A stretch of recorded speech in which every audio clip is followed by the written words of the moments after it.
கர்த்தருடைய பரிசுத்த நாமத்துக்கு மகிமை உண்டாவதாக. யாத்திராகமம் 15 அதிகாரம் 22 27 நீங்க வாசிக்கும் போது பாருங்க, மாறாவில இஸ்ரவேல் ஜனங்கள் ஒரு பெரிய சோதனை சந்திக்கிறாங்க.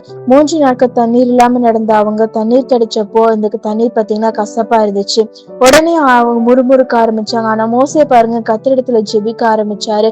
கர்த்தர் ஒரு மரத்தை காட்டி அதை தண்ணீர்ல போட்டப்போ இந்த கசப்பான தண்ணீர் இனிப்பா மாறுச்சு, மதுரமா மாறுச்சு. இங்க தேவன் பாருங்க தன்னை தானே உன் பரிகாரியாகிய கர்த்தர் அப்படிங்கறத வெளிப்படுத்தினாரு.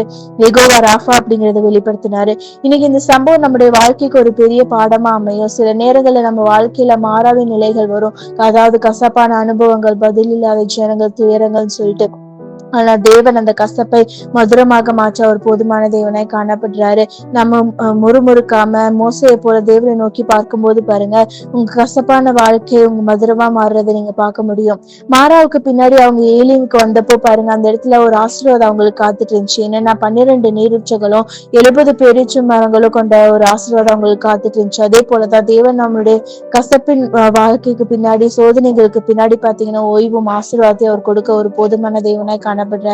இன்னைக்கு நீங்க எந்த மாறாத நிலைக்குள்ள வேணா இருக்கலாம். ஆனா மனம் தளராம தேவனை நோக்கி நீங்க பார்க்கும்போது பாருங்க, தேவன் உங்கள் கசப்பை மதுரமாய் மாற்றி உங்களுடைய வாழ்க்கையை எளிமை போல ஒரு ஆசீர்வாதமான வாழ்க்கையை அவர் மாற்றி கொடுப்பாரு. கர்த்தர் தாமே உங்களை ஆசீர்வதிப்பாராக. ஆமென்.